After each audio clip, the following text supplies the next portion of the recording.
সম্প্রতি একজন আলেম রাসূল করিম সাল্লাল্লাহু আলাইহি সাল্লামকে সংবাদ বাহক বোঝাতে গিয়ে সাংবাদিকের সাথে তুলনা করেছেন, বিষয়টুকু যৌক্তিক বলে মনে করেন।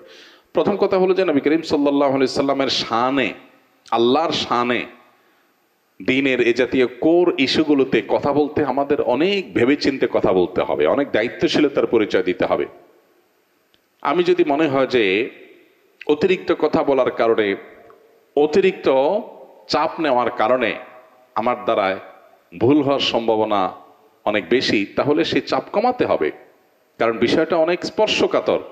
নবী করিম সাল্লাল্লাহু আলাইহি সাল্লামকে সাংবাদিক এটা কোনোভাবে বলা যায় না।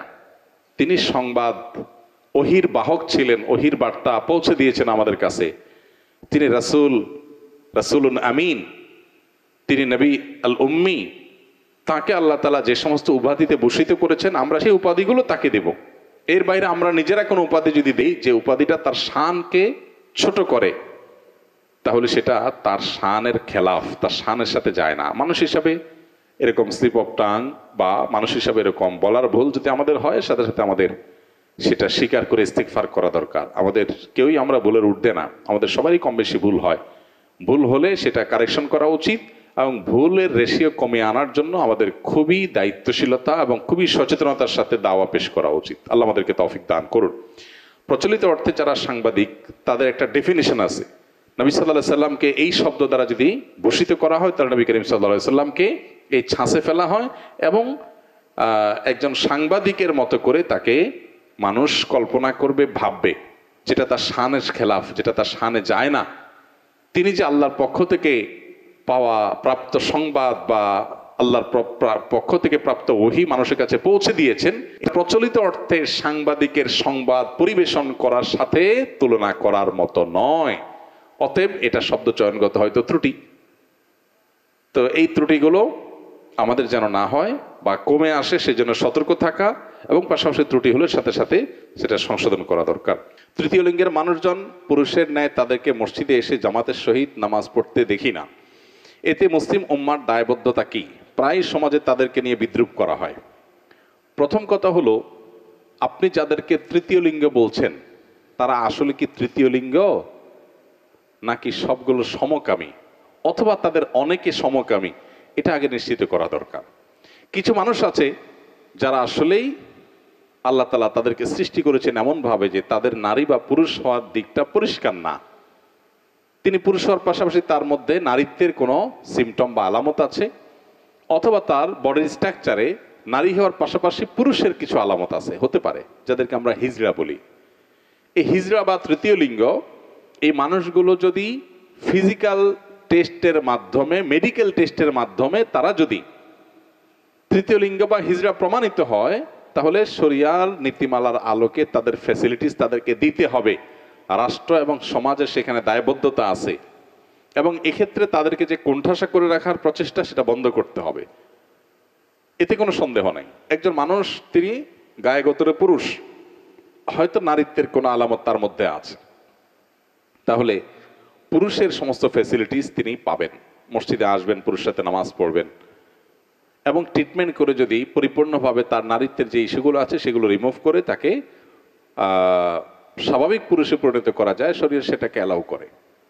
কিন্তু প্রশ্ন হলো, আমাদের সমাজে যাদেরকে আমরা হিজড়া বা তৃতীয় লিঙ্গে বলছি, এদের উল্লেখযোগ্য সংখ্যক মানুষ মূলত হিজড়া বা তৃতীয় লিঙ্গের ভান করেছে।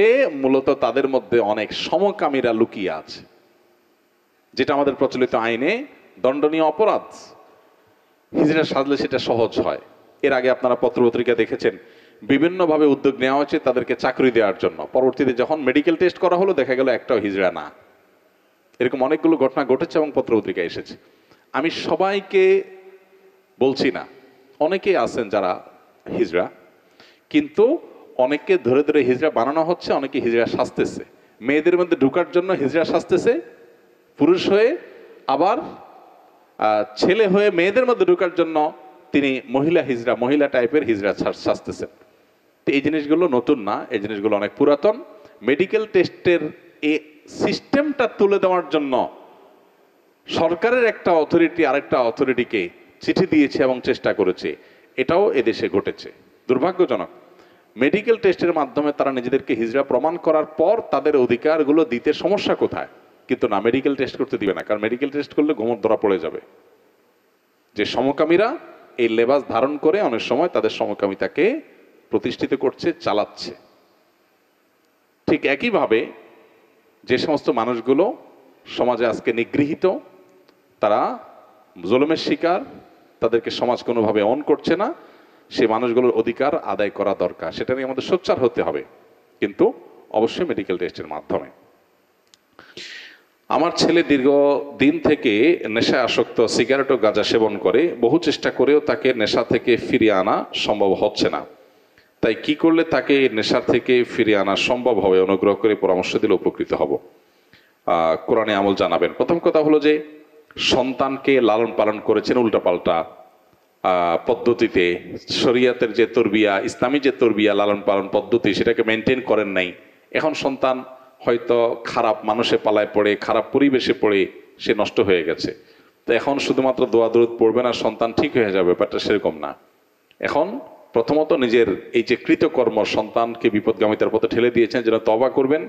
দ্বিতীয়ত, সন্তানের ইসলাহ এবং সংশোধনের জন্য সন্তানকে বিভিন্নভাবে বোঝাবেন, তার মধ্যে দাওয়াতি কাজ করবেন, পাশাপাশি আল্লাহর কাছে চোখের পানি ফেলে দোয়া করবেন।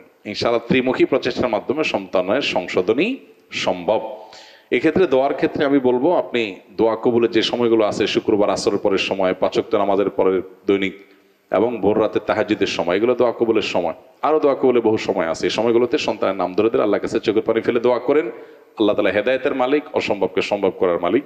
পাশাপাশি সন্তানকে সুপথে ফিরে আনার জন্য তাকে তার মতো করে দাওয়া নিবেদন করা, তাকে মোটিভেশন দেওয়া, তার মধ্যে দাওয়াতি কাজ চালানো এবং তাকে ভালো পরিবেশ দেওয়া, এগুলো আমাদের চালাতে হবে ইনশাআল্লাহ বিদিনিল্লাহ। এর মাধ্যমে হয়তো আপনার সন্তানকে আল্লাহ তাআলা সুপথে ফিরে আনবেন। জাযাকুমুল্লাহ খাইর। সুবহানাল্লাহ ওয়া বিহামদিহি, সুবহানাকাল্লাহুম্মা ওয়া বিহামদিকা, আশহাদু আল্লা ইলাহা ইল্লা আনতা, আস্তাগফিরুকা ওয়া আতুবু ইলাইক। বেতরের তৃতীয় রাকাতে যে দোয়ায়ে কুনুত পড়া হয়, সেটি না পড়া থাকলে কি অন্য কোনো দোয়া বা সূরা পড়া যাবে কিনা? বিতরের নামাজে দোয়া কুনুত পড়া ফুকাহে আহনাফের মতে ওয়াজিব, কোন কোন ফকি বা ইমামদের মতে এটি ওয়াজিব নয়। ফুকা হানাফের মতে যেহেতু ওয়াজিব এবং বেশিরভাগ মানুষই আমাদের দেশে যেহেতু হানাফি ফিকহের অনুসারী, সো বিতরের নামাজে দোয়া কুনুত পড়তে হবে। দোয়া কুনুত শুধু আল্লাহুম্মা ইন্না নাস্তাঈনুকা এটাই নির্ধারিত না। নবী করিম সাল্লাল্লাহু আলাইহি সাল্লামের হাদিসে আরও একাধিক দোয়া বিতরে কুনুত হিসেবে পাঠ করাটা সুসাব্যস্ত। এজন্য কুনুত বা আল্লাহ তাআলার আনুগত্য এটা প্রকাশ হয় এই যেরকম মাসুর দোয়া যেগুলো আছে, যে কোনো দোয়াই আমরা বিতরে পড়তে পারি।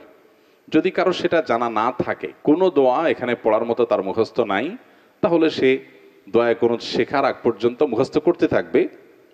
ওইটা মুখস্থ করে পুরোপুরি শেষ করার পর্যন্ত সময়ের ভিতরে সে সূরা ইখলাস পড়লো, কোরআন কারীমের সূরা পড়ে সে নামাজ পড়লো, সেটাও হয়ে যাবে। কিন্তু তাকে নিয়মিতভাবে দোয়া কুনুত পড়তে হবে।